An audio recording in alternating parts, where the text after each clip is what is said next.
What's up, everyone? Brian Zane here with my AEW Dynamite review for Wednesday, June 29th, 2022. It is the first episode after the Forbidden Door pay-per-view, and of course, we're out of the frying pan, into the fire, from one big show to another, because now it's time for the Blood and Guts themed edition of Dynamite, and I'm looking forward to that match, but there's a lot to cram into the first hour before that match, I should say, so let's begin. Up first, Orange Cassidy takes on Ethan Page in singles action. Now, there were rumors going into Forbidden Door that AEW is trying to get the rights to Jefferson Starship's Jane, which was Orange's theme in the Independence, and we didn't get that on Sunday despite the rumors, but we got it here on Wednesday. It was the debut of him coming out to that theme, at least on AEW TV, and what's more, Chucky T is back, so the Best Friends and Orange Cassidy reunited, and Chucky and Trent are wearing matching tie-dye sweatsuits. As a sweatsuit aficionado, you'll love to see it. The classics are back. Dan Lambert coming out alongside Ethan Page here, and he mocks Cassidy's size, and he tells him the Best Friends don't have manager's licenses, so they have to go. One of the big stories in this match is the size difference with these two, so there's a recurring bit where Orange keeps trying to body slam Ethan, but he can't quite get him up, and so then there's a point where Ethan goes for Ego's edge, but Orange has the power of the pockets where he just puts his hands down into his pockets in order to break the hold. At one point, Lambert's on the apron. Orange hits him with light bips and bops and everything. He grabs the bottle of orange juice that Dan has been taunting him with all match, takes a swig of the juice. He hits one orange punch on Ethan, sprays the juice in Lambert's face, another punch to Ethan, a simple body slam, and the 1-2-3, Orange wins the matchup. And what a story and what a payoff that was. It reminded me a lot of the match with MJF and Darby Allin last year, where his whole thing was, I can beat you with a side headlock takeover. And he did, after lots of cheating. So kind of a similar payoff to that. And it's just great to see just Orange's reception, the way he was received from the crowd in Detroit. He's just seems so stupidly over everywhere he goes. And I love the fact that there are still people out there who want to try and discount him or say that he's not over, that he's not over, or whatever, it's not working. But it clearly is. And I think now that he's got his old indie theme back, just to really hammer that point home, I mean, he's clearly a star. Christian Cage on the stage to cut a promo. He's originally scheduled to have a match, so they said. He requested a match, but he's in his street clothes here. He follows up on his promo from last week where he talked about, Jungle Boy and Jungle Boy's dead father and everything. He was told to apologize for that, so he says, I'm sorry, the rest of your family is not also dead, because they're also embarrassed of you, except for JB's mom, that is, ow, because he wants to have sex with her. The only thing he says Detroit has going for them is the fact they're close in proximity to Canada. He talks about he requested the match, but it wasn't for him, and it's Luchasaurus. Luchasaurus is a heel now. He is apparently Kane, based on his music and entrance. Feels very Kane-like. He's a big green monster is what we have here. So he's being led by Christian. He's got a match with Serpentico, and poor Snake Man, he just can't get a fair shake. The match begins and it ends. Luchasaurus squashes him without pity and finishes him with a snare trap nerve hold combo. And then afterward, Christian telling him to do some more damage, so he chokeslams Serpentico on the floor. That looked terrible. But that's an interesting new wrinkle for Luchasaurus and his alignment with Christian Cage after what we saw last week leading into this. Like, it's a new side of him. I like heel Luchasaurus. It feels different from what we've seen for the last 3 years in AEW. And I think a change is needed. I'm really excited now that we have this dynamic of Luchasaurus kind of being the brainwashed muscle for Christian. That inevitable matchup between Jungle Boy and Luchasaurus, I think it's going to be great, kind of in the lead up to whatever the Jungle Boy Christian Cage matchup. But yeah, I think it's a different twist. It's like we're getting this new side of Christian, new side of Luchasaurus, and as Jungle Boy gets ready to come back eventually for TV, I think there's a lot of great opportunity with this new character development. Scorpio Sky and Wardlow having a face-to-face backstage. There's a no contact, no physicality agreement in place as Shivani is moderating this. Scorpio brings up the last time that he and Wardlow faced off for the championship. Scorpio beat him resolutely, no questions asked, but Tony does bring up, oh wait a minute, there was some assistance on that one, bringing up MJF, but of course not by name. But Wardlow says, you know what, I'm done talking, I want to fight you, I don't care if you bring all the members of America Top Team for this, I still want to fight you and beat you for that title. And Scorpio ups the ante by making the match for next week, and it's going to be a street fight, so we'll see how that plays out. Up next, six-man tag action as Max Caster and the Gun Club take on Danhausen and some mystery partners. After months and months of this totally organic exchange online where Danhausen started calling Colton and Austin Gunn the ass boys. That picked up like wildfire, became its own angle within AEW. So now the Gun Club's finally had enough and they want to get back at Danhausen, so this is going to be their revenge. But who will team up with Danhausen? Maybe a couple of multiple-time current tag team champions. FTR, Dax, and Cash are the ones who are going to be teaming with Dan here. Oh, by the way, let's talk about Max Caster's rap. I love that he called Danhausen a juggalo and also a white guy in white face, and saying he was going to make Danhausen drink all the tap water in Flint. Oof, too soon. But anyway, FTR are Danhausen's tag team partners, and the match is on. Danhausen gets on a good run, actually, before he's cut off, and he takes a lot of the heat during the break. He finally tags in Dax, who's a house of fire. He and Cash hit the Guns with stereo German suplexes.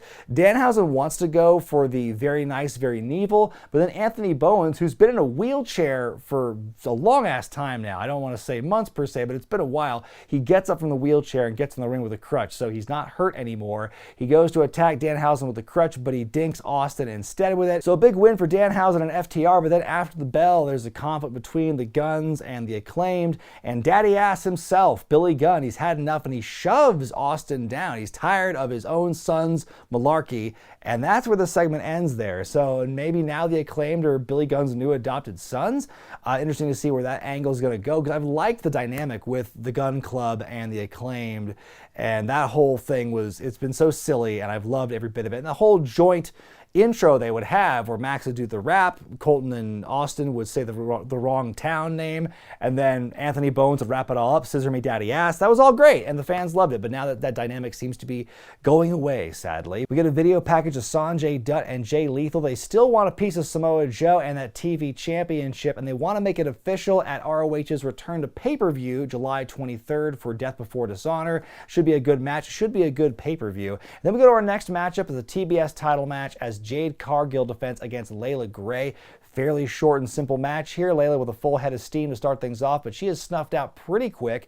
Jade hits Jaded to win and retain, and her record is now 34-0. Stokely wants to talk, but Jade takes the mic out of his hands and says she wants some real competition. And Stokely kind of counters that by saying, you know what, Leyla Gray, she's somebody who she doesn't even work here. She doesn't even fill out her W-2, and she beat out these other supposed contenders for the championship, like Chris Statlander and Athena. Stokely calling them lazy, but then out comes Athena, and she wants to get into a fight with Jade, but then at the advisement of Stokely Hathaway, Leyla Gray actually shoves Athena off the top turnbuckle and helps her get beat down, and she wants to shake Stokely's hand, but Jade gets right in between them and wants no part of that and then storms off. So what is the deal with Leyla Gray? Are they adding someone to the baddies section now that Red Velvet is injured, and maybe we'll keep those numbers up? It'd be an interesting way to bring a relative, for someone like me who doesn't watch Dark and doesn't see Leyla Gray in most of her action.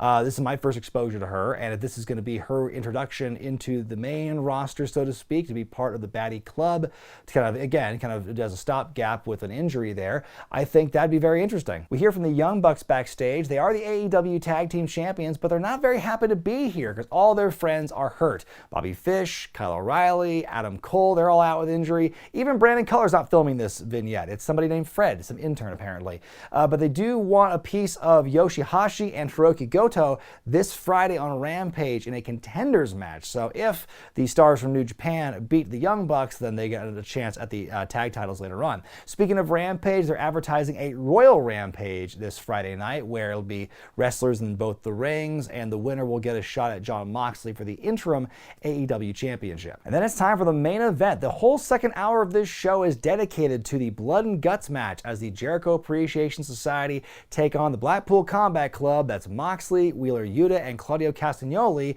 alongside Santana Ortiz and Eddie Kingston. You've got a cool hype package building up this matchup, including Dean Malenko with some sound bites, which is cool to see.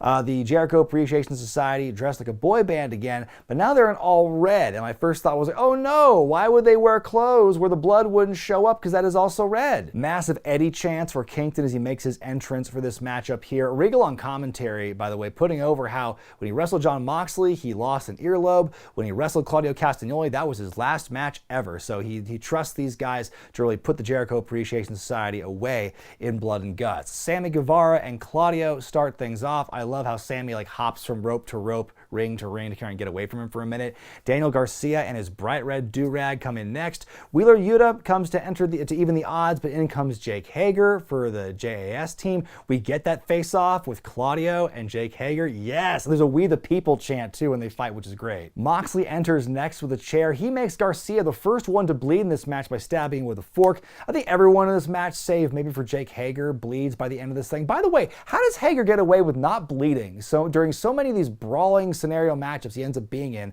like Stadium Stampede or Anarchy in the Arena, and now this one. Angelo Parker comes in next, but he spends most of his initial run just like trying to run away from the Blackpool Combat Club.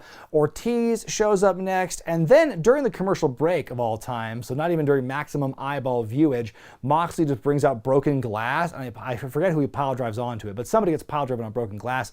Matt Menard shows up, more and more people bleeding. You've got Santana showing up next as Moxley breaks out the skewers. Chris Jericho is the last man in for his team, and then Eddie Kingston comes in, and the most badass entrance for a match like this I've ever seen. He's got the kendo stick, nonchalantly just swatting away at these other baddies with his kendo stick as he makes a beeline for Jericho, who's frozen in fear in that back corner. It's great. At one point, Kingston just brings out rubbing alcohol. I don't think they ever use it in the matchup, but they tease it, and that was like, oh my god, they're really going to go there. First, Eddie Kingston has the gasoline at Anarchy in the Arena. He's got the rubbing alcohol and blood and guts. It's crazy. Hager's powerbomb through a table. A copious amount of thumbtacks are then brought into one of the rings, and you've got I think Menard goes into the tacks first, but a few other people do some snow angels in them basically.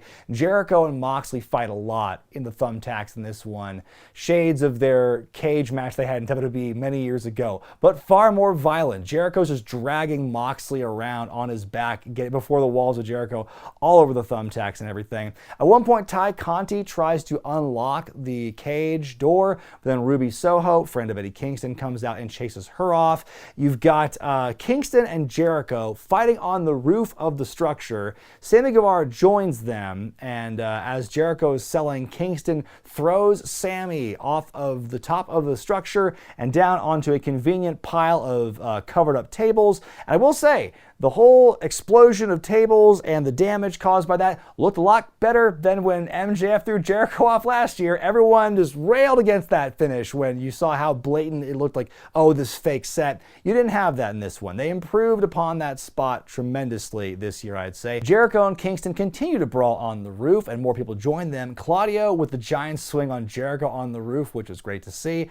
You've got Claudio making Matt Menard tap out. At the same time, Kingston makes Jericho tap out on the roof, and they kind of argue over who got the winning decision, but by the end they're all friends. They fist bump and everything.